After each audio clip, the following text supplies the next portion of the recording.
Alrighty, well, I guess we're all sitting down.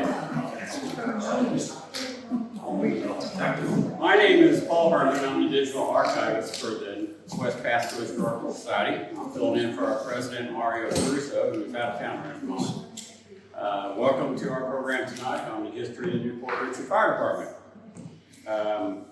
I'm going to introduce our main speaker, and for some reason I think most people already know him, but for those of you who don't, Brian Burford is going to be our speaker tonight. He comes from a firefighting family. His father and brother are both firefighters, and he's a firefighter. And I think you said that you started out as a cadet volunteer for Magnolia Valley when he was like 14 years old. And he moved up through the ranks there until he became chief. And when Magnolia Valley was taken over by Pasco County, he joined that organization. And he was a dispatcher, an EMT, a firefighter, and he retired as a captain. So I will let him take it after that as far as his history goes. And Gary, you have an introduction? Hi, I'm Gary Robles. I'm a board member of West Pasco Historical Society and a local author and historian.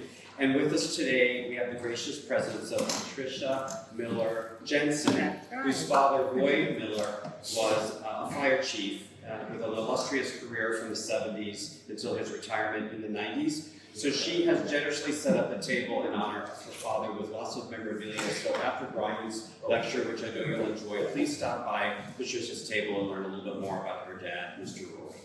Oh, thank That's you. awesome. Well, I don't have to say much more because he knows more about me than I do. So, about my history, but I'm Brian Burford, and this will be my second presentation. So I'd like to thank the West Pasco Historical Society for allowing me to present the history of the Port Richey Fire Department. And it was a nice endeavor. I got a little bit of the history when I made my presentation about Pasco County's fire service, and then digging deeper into the history of Port Richey. Let's just say it's going to be an ongoing research, and I'm sure if the Historical Society invites me back again in future, that this presentation will be more in depth. So bear with me. I have some assistants here, and we have John Vila on top line just in case I need some more assistance. Just kidding, but we have a few dignitaries here that will help us out with the presentation, I'm sure. But so to start out to begin with, in Port Richey's history, there was no real fire service in Port Richey until about 1922. As a matter of fact, in 1902, you can see that Port Richey really isn't even on the map yet. And the most significant ways of travel, as you can see here, were railroads. So there were a lot of growing pains in the city. In the early 1900s, the city began to develop. And if you go to the West Pasco Historical Society's website and 5a.org, there's a nice history of West Pasco, Port Richey, and you can read about that. So to just take a look at the history of Port Richey. So prior to the development of a fire department, fires were fought like you would imagine. People just got together, they'd draw water, they'd try and put fires out with buckets and shovels and axes and whatever they could find. And most of the time, because you have to think about this, back in the early 1900s, everything was built out of wood. So a lot of times the efforts of firefighting in the early 1900s was that they weren't able to save the initial building that was on fire, but they were able to prevent it from becoming a conflagration. So one of the things that caused the development of Port Richey Fire Department was there were a couple significant fires that occurred. A fire destroyed the home of Walter Jan in 1922. And also there was another fire down in Elfers, which caused the forefathers of Port Richey to start to talk about developing and putting together a fire department. Also, too, there is this home, Eco Nook, that that was, and you can see, and this is from about 1920 or so.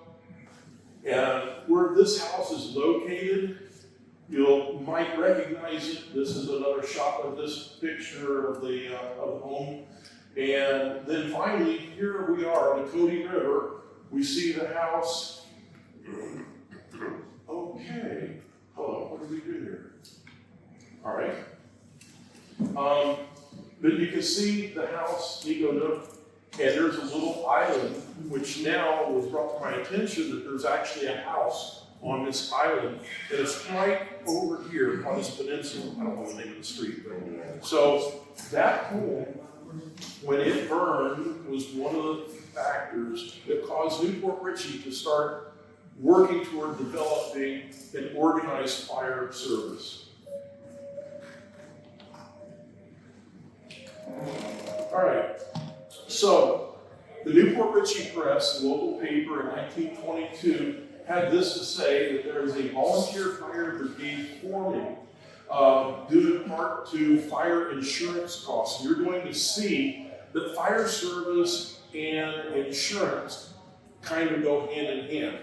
And without an active fire service, people were paying an extraordinary high amount of money for insurance, for fire insurance back in the day. As a matter of fact, you can see that a home on Central Boulevard, they pay $600. Now, remember, this is 1916. How much money would that be today?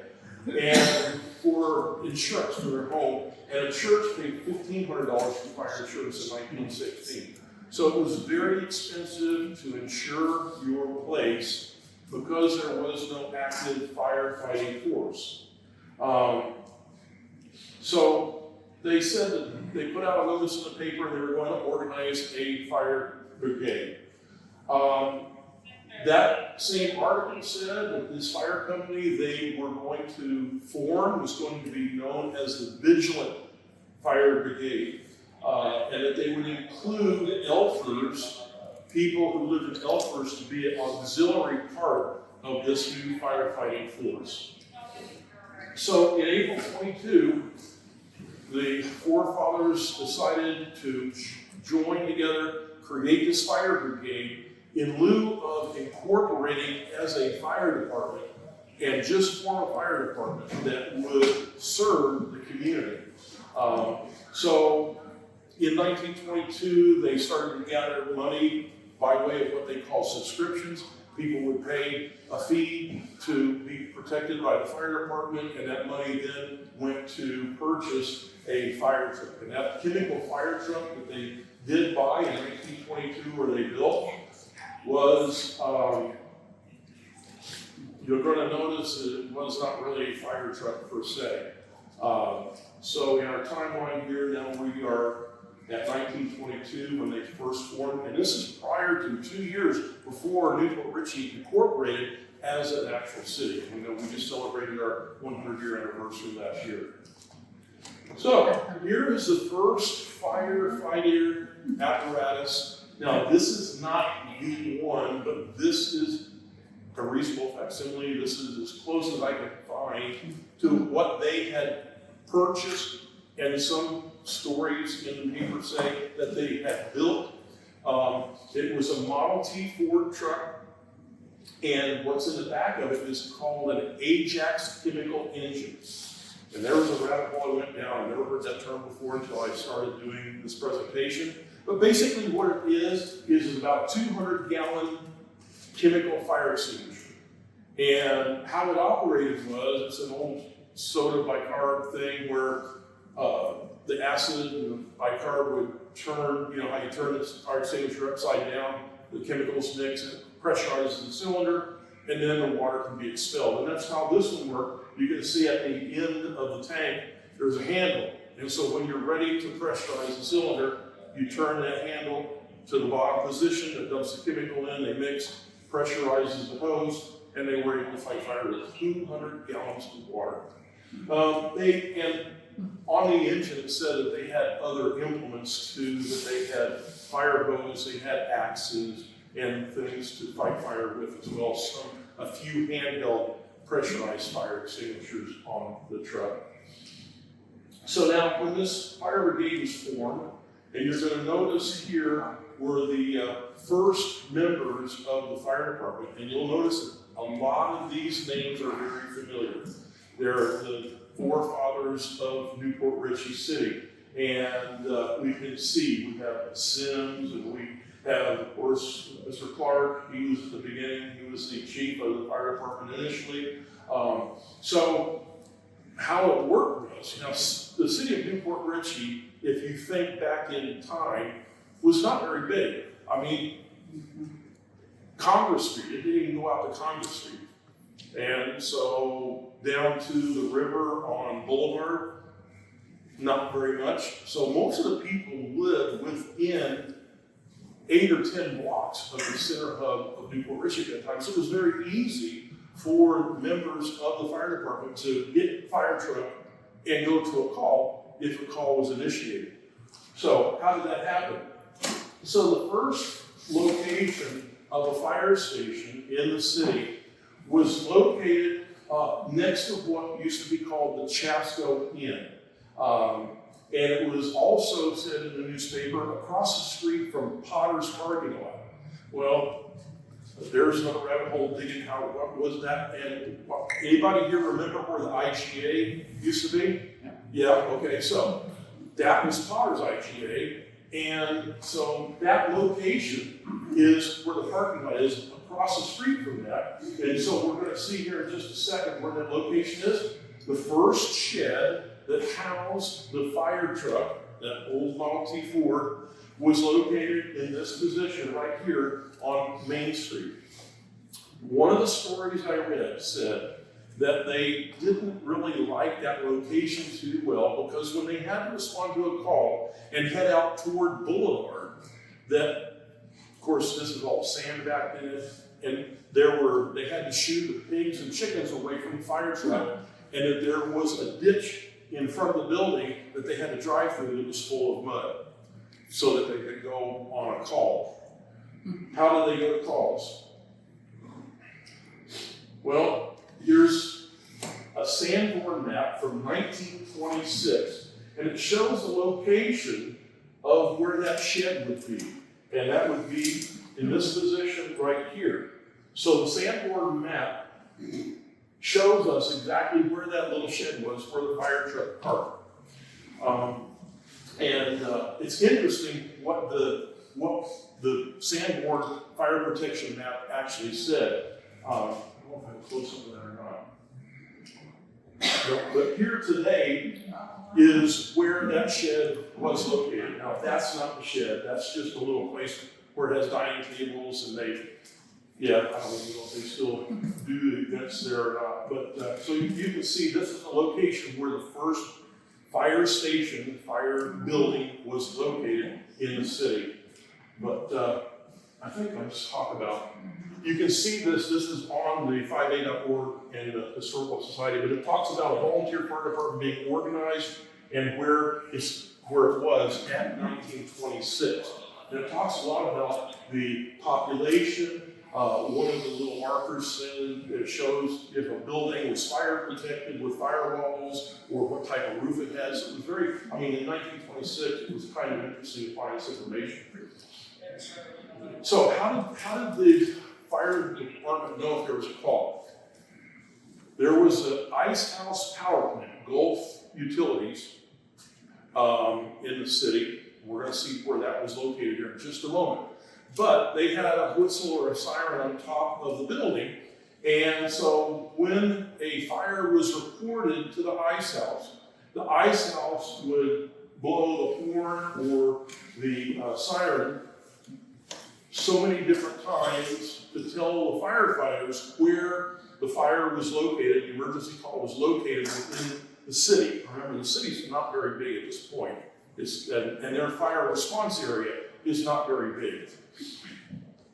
So with all that in mind, and the ice plant was also the first power plant in the city of Port Richey, and that's how they got the electricity to notify the firefighters if there was a fire.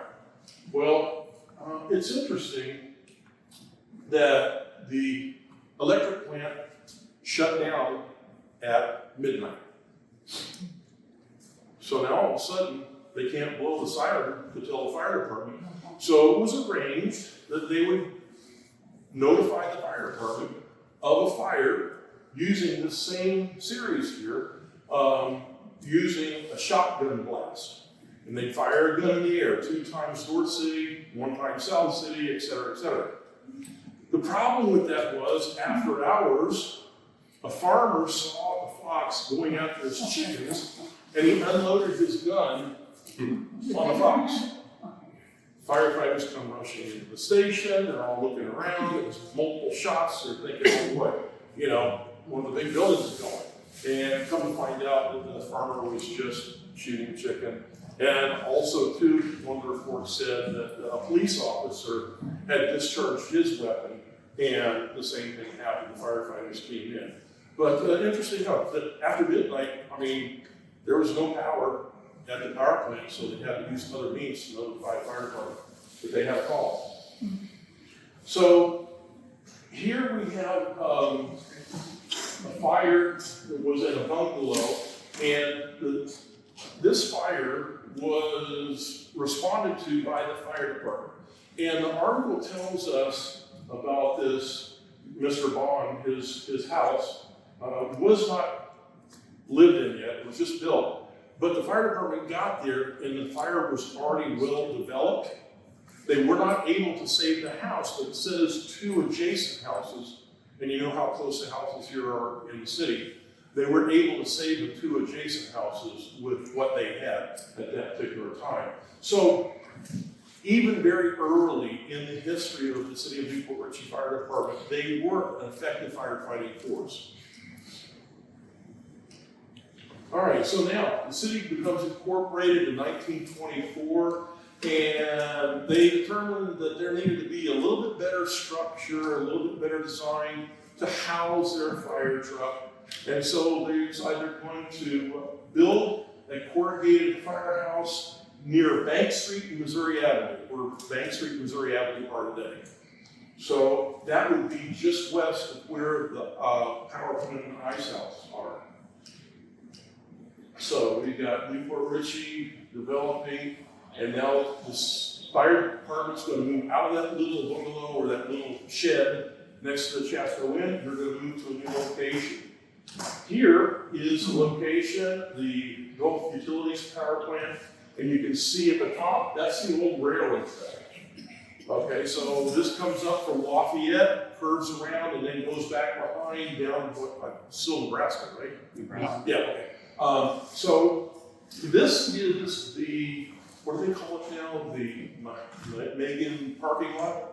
Okay, Megan, I'm not sure if that's right. But anyway, that's the parking lot there. That is where the ice house power plant is located. And you'll notice on the Sanborn map, it says the fire truck was kept here temporarily. Well, not temporarily, actually for quite a while, but they indeed did. As a matter of fact, we'll find out in a few minutes that the fire truck was there even after the ice house was demolished and taken away. So, our first fire station was located here on Main Street. Then our second one was located here in what is now a parking lot. And again, you can still see what you're seeing in this map was pretty much the response district for the fire department at that particular time. We were a little farther away, but as far as the insurance service office, which was called Sanborn at that particular time, was concerned, this is about the extent of their protection area. All right, so here's a shot of that entire Sanborn protection map, and you can see that there were just very few buildings that were in existence. And this map shows in detail each one of the buildings that were there. And it shows with the different colors. There's a little chart that shows if they were made out of wood, if they had protection, and so on. It was in 1926, very detailed, showing the response area for the fire station. So again, location of the fire houses here and here. And there's a picture of the ice house, and you can see there's a railroad track, and this would be, our vantage point would be from Nebraska, and off on that corner then would be the where Lafayette is as it curves around the ice house. So now, moving forward, 1925, the city's starting to progress a little bit, firefighters are becoming more active, and they go out and they purchase for almost $7,000. They buy an American of France. And boy, I wish they still had that today. That is a pretty truck. So this is another shot of it, and you can see that there's not a whole lot to the fire trucks back in the early 1900s. They just provided means to carry a little bit of water. The city is starting to develop a waterworks at this time. They're starting to install fire hydrants. One of the news articles I read, the main source of water still at that time though, was they would draft water from either Orange Lake or the Tiflis-Chascody River until they fully developed a fire hydrant system for the city. Okay, so here's a close-up. I knew I had this somewhere. And you can take a look here and see what it talks about. It tells us the population in 1926, 1,000 people. It also tells us here about the water facilities, that they had a 1,000 or a 10,000 gallon elevated water tank for water somewhere that way. Anyway, it doesn't show. Behind the Chasco Inn. Right, okay, yeah, it was east of that location, that's right. So anyway, it tells a lot about the history of the fire department, that the Sanborn people didn't go to a lot of places, but apparently Port Richey was progressive enough that they considered them, and the people started saving money on their insurance because of this fire brigade was formed. All right, 1930, finally Port Richey Fire Department volunteers are incorporated with the state. And we can see now some of the names have changed. We still have the Sims involved, and we have a few others, but there were some of the charter members here. Now we're an incorporated city department. And the next Sanborn map, and the only other Sanborn map, is a 1933 Sanborn map. And I had to ask, I went down a rabbit hole I thought I never would, but I started having to use AI, that Gemini thing, and that's how I was able to find this. But it talks about how much more progressive the city fire department and protection district was. It said that they had almost 5.5 miles of water line in the city, 77 hydrants in the city by 1933. So they had a decent water supply for the fire department by 1933. So they had a 100,000 gallon water system. They had an 8-inch well in the city, owned and operated. The fire department says the volunteers, they had 16 total people, a chief and 15 personnel. Talking about the building on Missouri Avenue that was a fully motorized equipment, talks about their American of France. And so all this is verified by the Insurance Service Office, which was Sanborn at that time. And now, here in the 1933 map, we see missing what? The ice house power plant is gone. But the fire department, the railroad track's still there, as a matter of fact. I didn't know that in 1933. But, so the fire department had a couple of little buildings there on Missouri Avenue where they were still responding to calls from in 1933. And you can see the city starting to get a few more buildings. So in 1938, The fire department has a list of active members. Again, they had quite a list. And at this time, now the fire department, they're beginning to be trained in first aid. And it's not first aid like we know it, but it's just they can put a Band-Aid on or whatever. But they are starting to become progressive by 1938. In 1939 now, it's reported that the city council said, we're going to get a new truck.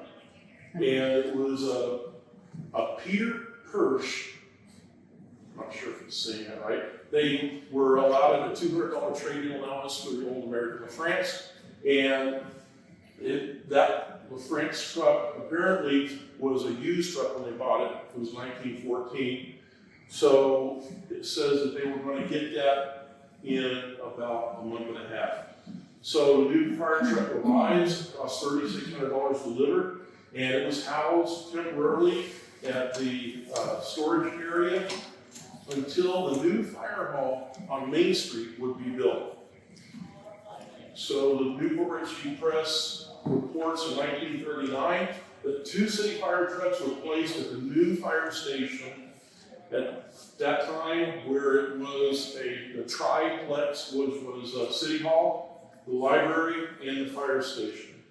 And there you see, there are the firefighters with the 2 trucks that they have, and standing in front of the fire station, and you'll notice that that is now bar ordinance 1.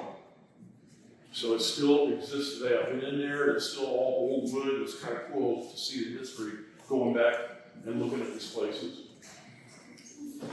Okay, so 1940, now the people in this picture, we have Sims is now made it up to chief. And there's a lot of things here that we're starting to see, but also here, besides the people being listed as firefighters, we see they're also listed as being trained in first aid. So again, New Port Richey has had trained, certified personnel. Some of the newspaper reports talk about that they would be over before IGA was built. What is that, a Wright's nutrition place now, the IGA store? Oh, yeah. So before that was built, it was a parking lot that says that everybody would go out and bring chairs to watch the firemen. They would practice in the parking lot of what is now IGA. Okay, so 1939, the triplex is open with City Hall, the library, and the fire department. And that's what it looks like currently today. So the history of the fire station, and it's still there. As a matter of fact, if I remember correctly, inside they have some pictures on the wall of fire memorabilia. I'll have to go back and take a look. All right, so now we're going forward to 1950, and Newport Richey gets a brand new truck that pulled in. Spencer Bentley now is a chief, and it says here that they paid $10,000, and it was a Mack. It was built by Mack Truck Company, and that is indeed the Mack truck that they got in 1950. You can see it's a little bit bigger, and notice the tires.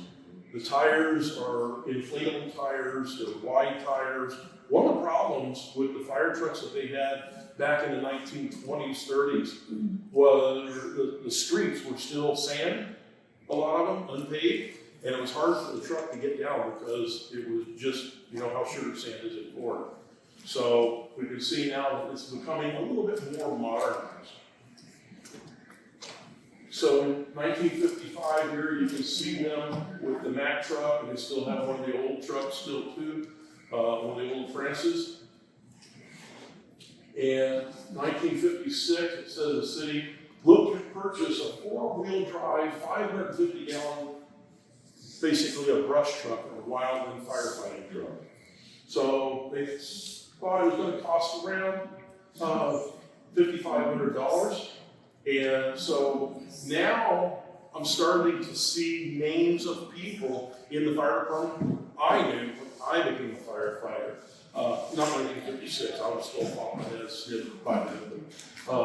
but some of these people like Rube Bethel, I remember Rube Bethel from back in the day, Bobby Russ. So they wanted to get a wildland firefighting truck because again, this Pasco County, Newport Richey area was still, there was not much development at this particular time. So this is a picture of that brush truck. You might recognize that if you were around back in the day. So basically it had a pit jimmy, a portable pump on the back that would pump the water, and they had a discharge on the back side of the truck here. There's four-wheel drive, and then there was a seat on the front. You have a picture of that. Okay, that's all three vehicles. But so there was a seat on the front, the suicide seat. You sat on that seat, you had a small hose, you'd drive through the woods, hopefully you didn't fall off. I rode that seat many times. Oh, wow. Rode that seat many times. Is that the one that's sitting in our front yard? Is that the one I bought? Is that Kermit? That's it, that's Kermit. It was red back then. Yeah, that's it. Yeah. That's awesome. Okay, so now, by 1958, the department's beginning to progress, and they purchased or restored an old International. The middle truck there is an old International fire truck. So they've got the old Mac, they've got the International, and they have the International. It was an International four-wheel drive brush truck, a big tall. And here's another picture of it. So they were actually starting to number them by then. You had truck 1, truck 3, and pumper number 2. Now, 1965, I couldn't find an old picture of Station 1. But so now in 1965, Newport Richey had gotten together and decided we're going to build an actual fire station. It's not just well, it's not really a hole in the wall, but we need bigger equipment, we need to house it better. And I dare say that that old brush truck four-wheel drive wouldn't fit inside the garage there where Ordnance 1 is now. So in 1965, the Station 1 was opened, and over the years it's been remodeled several times, and a second floor has been added. I think that's where the dorm is, right? Right, okay. Yeah, so now Newport Richey moved out of that triplex there on Main Street, and they're in their current station where they are today. So at the dedication for the new station, this person here, this attorney, recalled about some things that during World War, he said there weren't many men left in Newport Richey, so the high school students would have to operate the fire department. And so I reckon, what is it, where it's Schwetman now, the high school used to be back then? Yes. In World War II time. So anyway, it says here that the junior and senior high school class members would just leave class when the siren would go off, indicating that there was a fire, that they would just leave class and go in the fire truck and go fight fire. So first round of juniors, maybe, I don't know. So also too, and during this time, it still was pretty much local businessmen who were firefighters, and they would just shut the doors, put a sign out, say, "Gone to a fire." If a fire occurred, when there wasn't a war going on. So it's still relatively small in the scope of things. The fire department, as far as who comes, you don't have a guy who lives all the way out in Moon Lake that can come into the fire station or something. It's still just local people supporting and becoming a fireman. All right, now, moving forward, the city has been a volunteer service up until this time, and Dave Melvin, who was a police officer, was appointed to become the fire chief of the city of Newport Richey, and by 1973, he had 12 paid firefighters on duty. Now, were they getting a lot of money? No. I think one of the reports I read there was a newspaper article about Chief Miller, Roy Miller. And it says when he first started, he made $1.88 an hour. He made $1.88 an hour. So, and the reason that the city had to go to pay, and we're complaining these days because I only make $70,000 a year this year. I know how it works, paramedics. So, because the city was developed and growing in the 1970s, the big boom, people moving to Florida, subdivisions going in everywhere, and the city's expanding to what we see pretty much today, and people no longer lived and worked in the city. That's the reason they needed to go paid, because just getting the volunteers to be able to get there in a timely fashion, it just wasn't, there still were a few, but there weren't enough. So by this time now, the department by 1973 had still the 1950 map. They had 71 wards of France and 73 wards of France.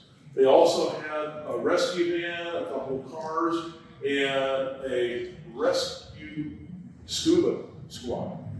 So, and there were, back in the day, there were a lot of things where people maybe didn't drive so well, they go into ponds or whatever. I remember we had a big treble hook that if a person was, down in, we'd have to throw a hook to try and drag the dead body out. But you had to do what you had to do. But they were City of Port Richey has always been very progressive as far as the fire service is concerned. Okay, so here's Chief Melvin. He just got back. He just got back with the 1971 Ward of France. A couple of them had driven from the factory back here in Florida. And then in 73, there's Chief Melvin again, and he's just brought in the 1973 Ward of France. And again, I'm not going to remember which one's which and which one got the squirt. That one's 6. The 73 is engine 6, the 71 is engine 7. Okay, so 6 got the squirt? 6 got the squirter. Gotcha, okay, very good. And the high side compartments and all were added when Pitts was here. Oh, it was retrofitted with that too? What? They got retrofitted with high side compartments? Yeah, when Pitts was here. Pitts did that. Okay, cool. All right, so 1974. Here's my truck. Station 2 opens up. Somebody in this room still owns one of those Dodge Power Rangers. I know who it is. Surprise. Okay, I've got 11, the other one's 12. okay, And then all right. So in 1974, it opened up with 2 bays. And today, currently, Station 2 only has 1 bay. And I know I have attended, I think I took my aerial class. They were holding classes in that meeting room there where the bay used to be. So now Station 2 has 1 bay, and they're soon, we're going to find out how something different. You know what's missing in this picture? The fish aquarium is going on front. And it wasn't there yet either. Remember that big glass case that was in front of yeah, Station that was the time. That's the time capsule right there. The little reflector balloons. Okay, The time capsule's there. We put the plexiglass thing with the styrofoam figure was done mid-70s. when we go over there and fill our SCBAs, we always talk about filling that up with goldfish in it. We got a picture with Tommy Saroy sitting inside of it. Okay, so now, New Port Richey is starting to grow, not only out, but up. And so they're now deciding that they need to have some type of elevated truck. And this is parked in front of Station 1. They thought about it, and they were thinking about getting something, and this is a telescopic bucket, but that didn't really pan out. It was a very nice, I drove by when that was parked out there and they were getting it demonstrated. It was called an aerial scope, I believe, is what it was called, a telescopic boom with a bucket on the end. But the city opted not to go with that. So instead, in August 1975, they got a 100-foot ladder. This is not it. I could not find a picture of that. I couldn't find a picture of that. But anyway, the department wound up getting this. It was a capable, and I misread this, even in our chat, I misread it. It's capable of flowing 1,500 GPM, but it has no pump. So basically, it was just a waterway. And so that sat parked in the South Bay at the city, and I remember when I used to go there when I was in high school, and that truck sat there. So now the city has a 1965 de France, and it was used as an elevated stream, basically. All right, so now, in 1982, replacing Chief Meldon, a person by the name of Al Pitts worked as the city's chief for less than a year. No, he was here. Burns was the one that was here less than a year. Pitts was here a little bit longer. Not much, but a little. Okay. So, yeah, 84. All right, yeah. So Chief Miller took over when Pitts had to step down. Now, at this particular time, I had heard reports that there were issues with the ladder truck. When people were changing light bulbs at the rec center, they would start off and be able to do this, and in just a few minutes, they were having to be on their tiptoes. I guess it had a hydraulic leak or something. Yeah, it'd be up and then it would drop. Okay. Drop. And then Hobart would bring it back up again, and then we'd drop. Yeah, so the 100-foot ladder had to be taken out of service by then, and during this time period also too, the 73 Ward de France was retrofitted with an elevated string, a telesquirt. Well, the squirt was done prior. The squirt was done a few years before. The ladder was still in service up until, Meldon put the squirt in service. He built the squirt, and that was done probably in 78. And late 77, early 78 is when they did the telesquirt. Okay. The ladder stayed in service until Pitts got there, and I think Thela said his crew was the last one using it, and when it was doing the dropping, Pitts took it out of service. Okay, all right, so 78, I'll add that to the list. Okay, there's a picture of it with its new high-side compartments and an elevated stream. And so back in the late 1970s, I tell you what, that was state of the art. I mean, as far as firefighting goes. We also changed it from manual transmission to Allison automatic. Really? Yeah. Wow. When the high side was put in, they made it, put an Allison and took out the manual transmission. Yep. Okay, so now the department is still progressing. They, of course, by this time, the city has 2 stations. They had, I think, listed 18 active firefighters, plus a chief, a captain. Now, moving forward to 1987, a fire I remember I was at. 1987, I don't care what the list says, I'm still blaming it on Billy Gordy, but that's besides the point. Actually, they believe it started in Pizza Joe's. I thought so. And there's where we found the seat of the fire. And I've got the audio recording of all the radio transmission. Oh, really? Wow. Yeah. Wow, that'd be great to add. So it was a major fire that occurred. I was on the north side and actually saw the reason you don't ladder a wall that's unprotected, because I'm not mentioning any names, but there was a certain department that happens to be also a city department in Pasco County that's still in existence, put a ladder up and the wall collapsed. But So the biggest takeaway from this large fire is it was still contained to, you gotta think about how the buildings are made there. It never got down to Arrow Lock and Key, it never got down to Pasco Hardware. The department was able to keep it contained in that one corner there where Jimmy's Restaurant was. And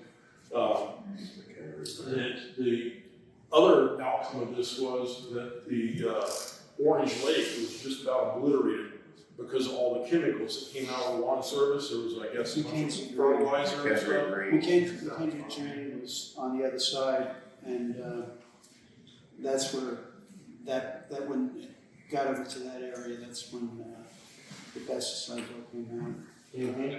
So A lot of people got sick. I could have done a lot more with the looking up at fires, but this presentation gets long as it is.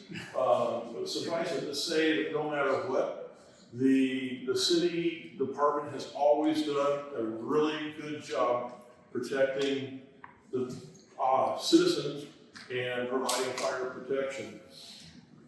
So now, in 1988, the city gets a Grumman fire cab. And if that's not a square brick, I don't know what it is. But I tell you what, it was a nice truck. We had a Grumman fire cab, didn't we? What's that? We had a Grumman fire cab, a smaller. So we got the fire cat, ours was in '84 and in '87, and then Newport saw ours out of Maggie and got the Grumman and built that. Yeah. Very cheap. I was not part of that decision. Oh. So yeah, that's how they saw, we had 2 fire cats out there, and Newport's like, hey, we like them as a beast. Yeah. They had this one built, which the back half is similar to ours, Right. but Newport wanted to do the custom cab. Right. We had Exactly. So just in comparison, if you take a look at the very first fire truck the city had, 200-gallon water tank on the back of a Model T pickup truck, and how elaborate it is now. Carries enough water, enough hose to be able to fight a fire. And with modern techniques in firefighting, you don't even have to have a whole lot of water unless it's a very large building. So now, 1994, the city winds up getting a new aerial truck. It's a Pierce Arrow, it's a 75-footer. And that, I thought, man, I'm looking at this picture, I'm like, what a nice truck. But then they got another new one, and I'm like, oh wow, it's 30 years old, okay, kind of makes sense. But, so the city now still, and if you think about what does the city have to protect, it could be a 75-foot ladder. Well, the bank building, you've got down there where we used to have the Chasco Fiesta, that's what, 4 stories, 3? Something like that. And now we have the college, we've got the hotel, and apparently we're going to have some more high rises going in. So the city definitely needs to have elevated streets, and so they maintain this, and it's allowed the city to keep an ISO 3. Back then it had a 5, Yeah, 3, 5. and But now we're 3 3. came shortly thereafter. Okay. Yeah, we went to a 3, and actually that was when I was 96. Okay. Yeah. 95, 96. And again, like I say, it all ties into insurance costs for the citizens. If you have the better ISO insurance service office rating you have, the lower your insurance rates are. The farther away you are from a fire station, or if you live in an area that's not protected by the fire department, your insurance costs increase drastically. So, in 1996, I hope to one day get a picture of this engine that they purchased. I'm sure it's somewhere, but they had purchased a 1996 Sutphen fire truck, and that became part of the city fleet. Love it. That's been, All right, so now, in 1993, they expanded Station 1 to include the upstairs part of the dorm. And it was in 1994 that Chief Miller retired. And by this time, they had 25 employees. So We now move into the next era, 1995, and a certain person here who's 39 years old, an 18-year veteran, became chief of the department. Yeah, there was in between Roy left late '93, early '94. Burns came in. I want to say Burns came in October, November. I didn't put that in. Thereabouts, but Burns came in. He was there for about 8 months, Yeah, and then this newspaper article had a blurb about him being there in between. yeah, I just thought, it was such a short. his nice guy, just kind of a blur. Yeah. As a matter of fact, in the news article, it says where you were named fire chief, who you replaced Burns, so, but I just left that part out. It's not overly important to the entire theme of things because it was in 1995 that the city firefighting force actually really took off. Well-trained, very dedicated department, and in 2008 then, Chief has already retired. So, we don't have a whole lot of stuff that happened there, but a lot of advancement in the fire service. We did get some new equipment, and so We became a ALS department in, I want to say it was in '96. 96, Alex, Yeah, 96, 97, we became ALS. and then he was chief until, No, I was chief when we became ALS, and Alex came over and, When I started running paramedics. yeah, and Alex became fire chief, and I'm not saying, I can't say the thing, in '08, late '08. yeah, after he When I retired. actually retired, it wasn't September, it was October of '08, not that it matters, but Right, October of '08, and they made Alex, I want to say Alex made chief, and like shortly thereafter, November, December of Mhm. '08, early '09. yep. So today, Chris Fitch is the chief, he's been chief since 2015. And this is a look at the current fleet. We have an '09 Pierce, and I hear that that's the spare. That's, Yes. yeah, so the '09 Pierce is a spare, and 2014 sitting here, of course, all the rest is, yes, what are you doing anyway? We're having a barbecue. Is that why everybody's there? We had a County, barbecue for Port Richey, everybody? You can see a picture of the bay, we had table set up, that was a party, and then everybody over. Okay, all right. I was wondering why Port Richey and the county are all there. We used to party. Ambulances, okay. So anyway, Team building. so today Chief Fitch is overseeing the department, and he's the head of the administrative division, and Chief Darley is in charge of fire prevention, if you will, the fire marshal's office. And then the firefighting division consists of 3 district chiefs. The city needs to change that, it says 2 district chiefs. But anyway, I just copied this off the city website. And they have 24 career firefighters. So they have 3 shifts, an A, B, and a C shift. Each shift has a chief, 2 captains, and 5 firefighters. So they city has kind of maintained size-wise, pretty much the same size over the years. And again, but the city doesn't really expand. I mean, the city is what, 3.5 square miles or something to that effect. But, so it's not a large area. But finally, the department in 2020 ordered a new aerial apparatus from Emergency One. It's a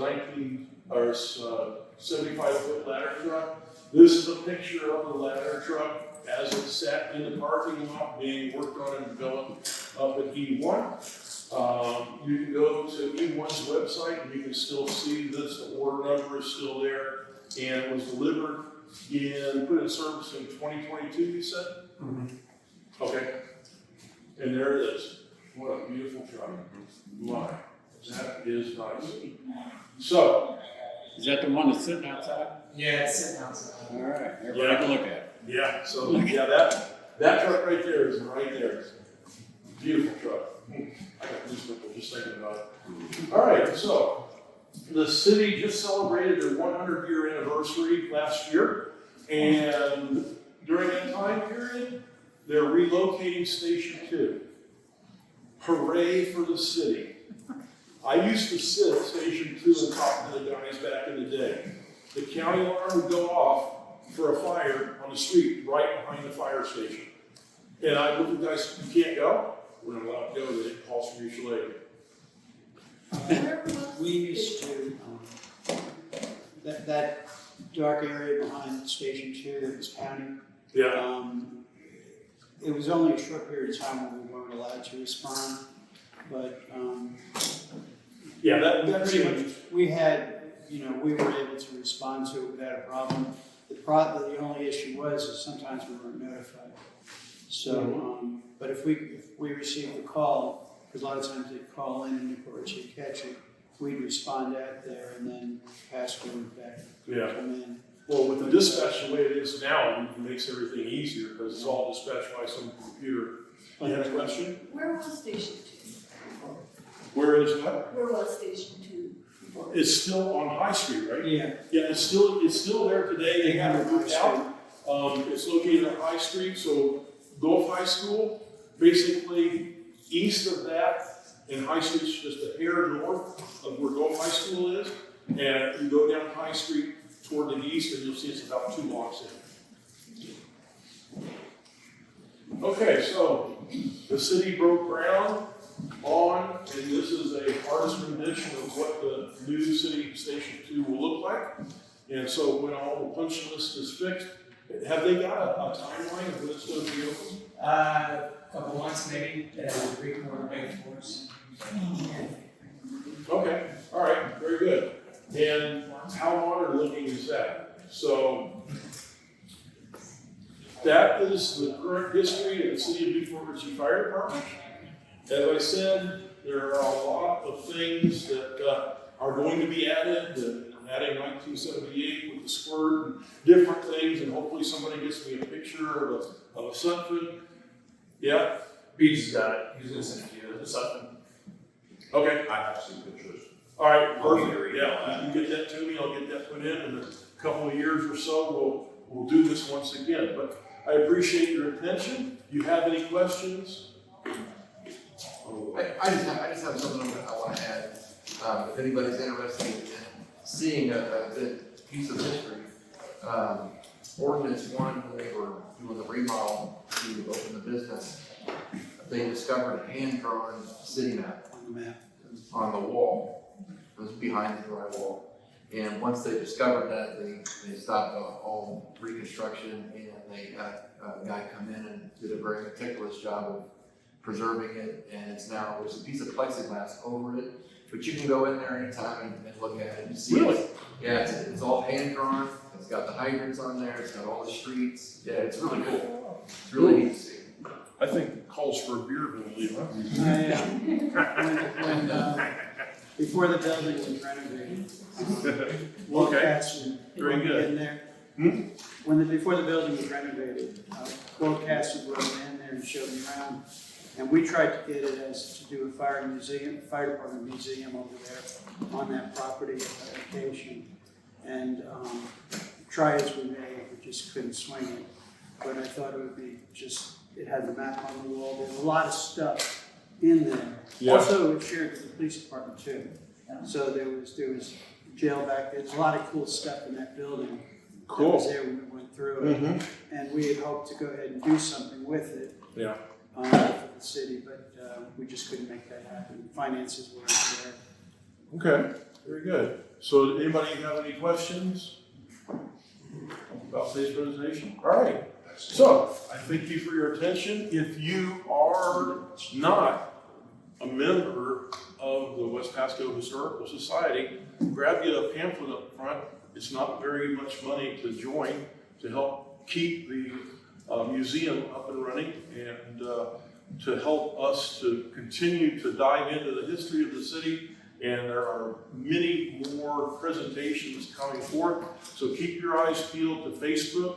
There's already another couple in the works. So take a look and see what presentations are upcoming. I hope to soon. I love transportation. I'm working on, and I kind of got the unofficial okey-doke to work on the history of Old Dixie Highway. And so that might be a presentation coming up within the next year or so. So again, thank you for your attention. I think we'll see you.